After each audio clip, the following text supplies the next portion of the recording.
Welcome to BRK news. So జనరల్గా ఏంటంటే IBS irritable bowel syndrome అని చెప్తూ ఉంటాము. అసలు ఏంటిది, ఎందుకు యంగ్స్టర్స్లో కూడా ఇది ఎక్కువగా వస్తూ ఉంది, దీని లక్షణాలు ఎలా ఉన్నాయి, రాకుండా జాగ్రత్తలు ఏం తీసుకోవాలి, వస్తే ట్రీట్మెంట్ ఏంటి, సో దీని గురించిన పూర్తి వివరాలు తెలుసుకుందాం. ఈరోజు మనతో పాటు ఉన్నారు ప్రముఖ మెడికల్ గ్యాస్ట్రోఎంట్రాలజిస్ట్ డాక్టర్ తేజస్విని తుమ్మ గారు. డాక్టర్ గారు నమస్తే అండి. హలో అండి, నమస్తే. డాక్టర్ గారు, జనరల్గా చూస్తే ఐబిఎస్ అని చెప్తూ ఉన్నారు. డాక్టర్ దగ్గరికి వెళ్తే కొన్ని లక్షణాలు చెప్పగానే ఐబిఎస్ ఉందండి, ఈ జాగ్రత్తలు తీసుకుని అని చెప్తున్నారు. ఎందుకు డాక్టర్ గారు ఐబిఎస్ అనేది అంతలా పెరిగిపోయింది? అసలు దీన్ని ఇది ఉందంటే లక్షణాలు ఎట్లా కనిపిస్తాయి? మెయిన్గా ఇప్పుడు ఈ కాలంలో ఐబిఎస్ పెరగడానికి రీజన్ ఏంటి అంటే స్ట్రెస్ఫుల్ లైఫ్ స్టైల్. సో ఇప్పుడు ఎవరిని చూసినా కూడా సరిగా స్లీప్ లేదు, నిద్ర లేకపోవడం, ఎక్కువ యాంగ్జైటీ, డిప్రెషన్ కానీ స్ట్రెస్ఫుల్ లైఫ్ స్టైల్. వీటితో పాటు మనం తీసుకునే ఫుడ్ కూడా అంటే ఏంటి, ప్రాపర్ ఫుడ్ తీసుకోవట్లేదు. మనం బయట ఫుడ్ తీసుకోవడము అంటే ఏంటి, సరిగా కుక్ చేయని ఫుడ్ తీసుకోవడం, వీటన్నిటి వల్ల ఏమవుతుందంటే ఇరిటబుల్ బవెల్ సిండ్రోమ్ అనే సిమ్టమ్స్ ఎక్కువ అవుతున్నాయి అన్నమాట. స్ట్రెస్, సరిగా కుక్ చేయని ఫుడ్స్, బయట ఫుడ్స్. అవును, ఎందుకంటే అన్ని ఇంపార్టెంట్. ఐబిఎస్ మెయిన్ గా ఏదో ఒక్క దాని వల్ల వచ్చేది కాదు, ఇది బోత్ బ్రెయిన్ అండ్ గట్ రెండు ఇంపార్టెంట్ అనమాట. సో స్ట్రెస్ అనేది ఎప్పుడైతే బ్రెయిన్ మీద ఎఫెక్ట్ చూపించి అక్కడ హార్మోన్స్ ఎఫెక్ట్ చేస్తాయో, అలాగే మనం ఫుడ్ సరిగా కుక్ చేయని ఫుడ్, బయట ఫుడ్, జంక్ ఫుడ్ ఎక్కువ తీసుకున్నప్పుడు ఫుడ్ ఇన్ఫెక్షన్స్ రావడం వల్ల గట్ కూడా ఎఫెక్ట్ అవుతుంది. ఎప్పుడైతే ఈ రెండు ఇంటరాక్ట్ అవుతున్నాయో అప్పుడు మనకి ఇరిటబుల్ బవెల్ సిండ్రోమ్ సిమ్టమ్స్ అనేవి వస్తున్నాయి. ఇరిటబుల్ బౌల్ సిండ్రోమ్ వచ్చిందని మనకి ఎలా తెలుస్తుంది? అంటే మనకు ఉండే సిమ్టమ్స్ బట్టి. ఇప్పుడు యూజువల్ గా పేషెంట్స్ ఎట్లా ప్రెజెంట్ అవుతారు అంటే కడుపులో నొప్పి వస్తుంటుంది, ఆ కడుపులో నొప్పి తినంగానే ఎక్కువ అవుతుంది, మళ్ళీ వెంటనే మోషన్కి వెళ్ళాలి అనిపిస్తుంది, మోషన్కి వెళ్ళి రాగానే కొంచెం కడుపులో నొప్పి అనేది కొంచెం తగ్గుతుంది అనమాట. కొంతమందికి ఏమో మోషన్స్ ఎక్కువ అవుతుంటాయి, కొంతమందికి మోషన్స్ తక్కువ అవుతుంటాయి. కానీ మోస్ట్లీ ఏంటి అంటే బవెల్ అనేది ఇంప్రాపర్ గా ఉంటుంది, అంతే మొత్తం ప్రాపర్ గా అయినట్లు అట్లా ఉండదు. దీంతో పాటు కడుపులో ఇబ్బంది, నొప్పి, గ్యాస్ రావడము, కడుపులో గుడుగుడు అనడము, గ్యాస్ కింద నుంచి ఎక్కువ వెళ్ళడం, పై నుంచి రావడం, ఇలాంటి సిమ్టమ్స్ అన్ని ఉంటాయి అనమాట. సో మొత్తంగా మన బవెల్ అనేది ఇరిటేట్ అవుతుంటుంది, అది మనకి అర్థం అవుతుంది. ఏ తిన్నా కూడా మన బవెల్ ఇరిటేట్ అవుతుంది అని చెప్పి అర్థమవుతుంది అనమాట. అలాంటి సిమ్టమ్స్ ఏమన్నా వచ్చినప్పుడు ఇరిటబుల్ బవెల్ సిండ్రోమ్ ఏమన్నా ఉందేమో అన్నది చూసుకోవాల్సి వస్తుంది. వీటిలో ఏ లక్షణం కనిపించినా ఒకసారి డాక్టర్ దగ్గరికి వెళ్ళాలి, ఖచ్చితంగా రావాలి. మెయిన్ గా ఏంటి అంటే చాలా మందికి ఏమనుకుంటారు, ఏదో ఇప్పుడు తినంగానే మోషన్కి వెళ్తున్నాను అంటే నార్మలే కదా అన్నట్లు అనుకుంటుంటారు అనమాట. కానీ అది ఎక్కువ సార్లు వెళ్తున్నా కానీ, ఇప్పుడు కడుపులో నొప్పితో పాటు ఇట్లా మోషన్కి వెళ్ళడం, ఇలాంటిది ఏమున్నా కూడా వెంటనే డాక్టర్ని సంప్రదించాల్సిన అవసరం ఉంటుంది. ఐబిఎస్ ఇష్యూ అని ఉంది అని తెలుసుకోవడానికి టెస్ట్లు ఏమైనా ఉంటాయి డాక్టర్? దీనికి బేసిక్గా స్పెసిఫిక్ టెస్ట్ ఏమి ఉండదు. This is diagnosis of exclusion అనమాట. సో ఇప్పుడు ఏంటి, దీన్ని ఫంక్షనల్ డిసార్డర్ అంటాం. అంటే ఏంటి, ఏదో ఒక లోపల పేగులో ఉండే అల్సరు ప్రాబ్లం వల్లనో ఇది రాదు. This is because of hormones కానీ ఏదైనా ఇంప్రాపర్ మెయింటెనెన్స్ వల్ల ఇది వస్తుంది అనమాట. సో ఒక స్పెసిఫిక్ టెస్ట్ నుంచి ఐబిఎస్ మనం డయాగ్నోస్ చేయలేము. ఈ ఐబిఎస్ ఉన్న పేషెంట్స్కి యూజువల్గా అన్ని బ్లడ్ టెస్ట్ నార్మల్ ఉంటాయి, ఇన్ఫ్లమేటరీ మార్కర్స్ అనేవి నార్మల్ ఉంటాయి. సో ఇన్ఫ్లమేషన్ అనేది అసలు ఉండదు.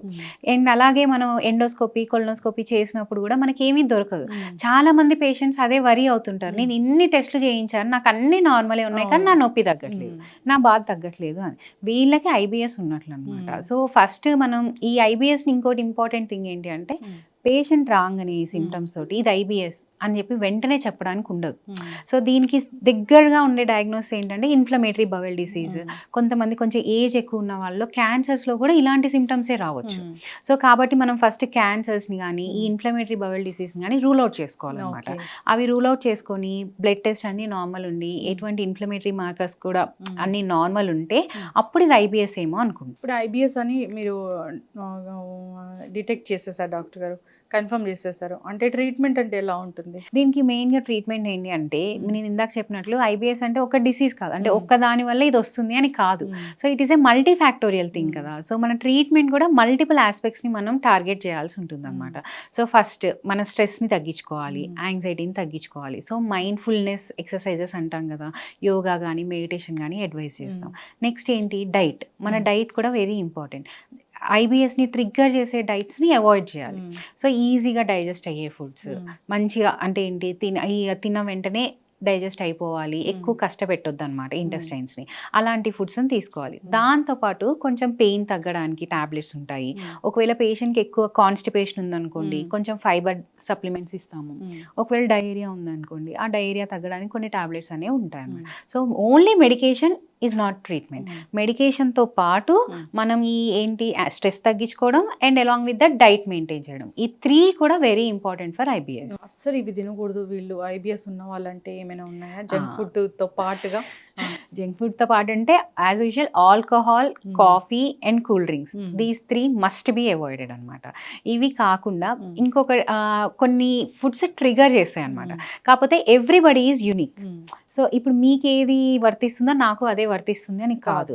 ఇది ఇంక అంతే యూనిఫామ్గా ఇదంతా అవాయిడ్ చేయాలి అట్లని కాదు, except for these 3 things. So కొన్ని లో ఫాడ్మాప్ డైట్స్ అని అంటాం అనమాట. ఆ కార్బోహైడ్రేట్స్లో ఎక్కువ ఫర్మెంట్ అయ్యే ఫుడ్స్ మనం తీసుకోకూడదు. For suppose cabbage, cauliflower, broccoli ఇవి మనం రెగ్యులర్గా దొరుకుతుంటాయి కదా. కానీ ఇవేంటి అని అంటే డైజెస్ట్ అవ్వడానికి ఎక్కువ టైం పడుతుంది అండ్ ఇంటెస్టైన్స్లో ఎక్కువ ఫర్మెంట్ అవుతాయి అనమాట. ఇలా ఫర్మెంట్ అయ్యేవి ఎక్కువ గ్యాస్ ప్రొడ్యూస్ చేసి ఇంటెస్టైన్స్ని ఇరిటేట్ చేసే ఛాన్సెస్ ఉంటాయి. సో ఇవి తగ్గించుకోవాలి. సో ఈ లో ఫాడ్మాప్ డైట్ అనేది మెయింటైన్ చేయాలి. అయితే ఇది కూడా లైఫ్ లాంగ్ మెయింటైన్ చేయాలని ఏం కాదు. సో ఇనీషియల్గా మనం మొత్తం లో ఫాడ్మాప్ డైట్ మీద పెడతాము అండ్ ఒక్కొక్కరు డిఫరెంట్ అని చెప్పినట్లే ఆఫ్టర్ సమ్ డేస్ అంటే పేషెంట్ కొంచెం ఇంప్రూవ్ అయ్యాక వి విల్ అగైన్ రీస్టార్ట్. అంటే ఒక్కొక్క ఫుడ్ రీస్టార్ట్ చేస్తాం అనమాట. అలా ఒక్కొక్క ఫుడ్ రీస్టార్ట్ చేసి వాళ్ళని ఒక డైరీ మెయింటైన్ చేయమంటాం. ఐబిఎస్కి ఫుడ్ డైరీ మెయింటైన్ చేస్తాం. ఆ ఫుడ్ డైరీలో మనం ఏ ఫుడ్ తింటే మనకి ఏం సిమ్టమ్స్ వస్తున్నాయి, ఏ ఫుడ్ తింటే సిమ్టమ్స్ రావట్లేదు, దాన్ని బట్టి మనం ఫుడ్ అనేది మెయింటైన్ చేసుకోవాలి. అంటే ఇది మీరు చెప్పినట్లుగా ఇది పూర్తిగా మేనేజబుల్ అండ్ ఇది లైఫ్ లాంగ్ మేనేజ్ చేయాల్సిందే. ఇంకోటి మందులతో ఇది తగ్గిపోతుంది కానీ ఓన్లీ మందులతో తగ్గదు. మందులతో పాటు పేషెంట్ ఎఫర్ట్ కూడా ఉండాలి. మ్యామ్ ఒక్కొక్కసారి యాంటీబయాటిక్స్ అలాంటివి వాడుతున్నప్పుడు కూడా ఈ ఐబిఎస్ వచ్చే అవకాశం ఉంటుందా? One of the main cause for IBS is prolonged usage of antibiotics. అంటే ఎక్కువ డోసేజ్ యాంటీబయాటిక్స్, ఎక్కువ రోజులు యాంటీబయాటిక్స్ వాడితే ఐబిఎస్ వచ్చే ఛాన్సెస్ ఉంటాయి. కాకపోతే ఈ ఐబిఎస్ స్టార్ట్ అవ్వడానికి కూడా ముందు పేషెంట్స్ చెప్తారనమాట, నాకు ఏదో ఫీవర్ ఏదో వచ్చింది, ఆ ఫీవర్ వచ్చినప్పుడు నేను యాంటీబయాటిక్స్ వేసుకున్నా, అంతకు ముందు వరకు నేను బాగానే ఉన్నా, ఈ యాంటీబయాటిక్స్ వేసుకున్న దగ్గర నుంచి నాకు ఇలా మోషన్స్ రావడము, ఇలా పెయిన్ రావడం స్టార్ట్ అయింది అని. సో ఈ ఐబిఎస్ స్టార్ట్ అయ్యే ముందు ఐదర్ యాంటీబయాటిక్స్ యూసేజ్ ఉండడము, లేకపోతే ఇన్ఫెక్షన్ అంటే ఫుడ్ ఇన్ఫెక్షన్స్ వస్తాయి కదా, మోషన్స్ అవుతాయి అట్లా ఉంటాయి కదా, అలాంటి ఇన్ఫెక్షన్ ఏదైనా రావడం అనేది ఉంటుందన్నమాట. అలానే ఈ ఫస్ట్ టైం ఈ ఐబిఎస్ అనేది ట్రిగర్ అవుతుంది. సో యాంటీబయాటిక్స్ ఎప్పుడైనా తీసుకునేటప్పుడు కొంచెం కరెక్ట్గా డోస్ ఎక్కువ కాకుండా, ఎక్కువ రోజులు కాకుండా కూడా జాగ్రత్తగా తీసుకోవాలి. మ్యామ్ అయితే ఏదైనా యాంటీబయాటిక్స్ కానీ అలా స్టార్ట్ చేసే ముందు ఏదైనా పెద్ద పెద్ద టాబ్లెట్స్ రాసేటప్పుడు కూడా కడుపులో మంట మందులు రాస్తూ ఉంటారు.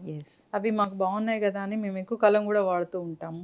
సో ఇట్లా డాక్టర్ ప్రిస్క్రైబ్ చేయకుండా ఇలాంటి మందులు వాడితే అంటే ఆరోగ్యానికి ఎట్లా మ్యామ్, అది ఎలా హాని చేస్తాయి అసలు? Definitely it is harmful.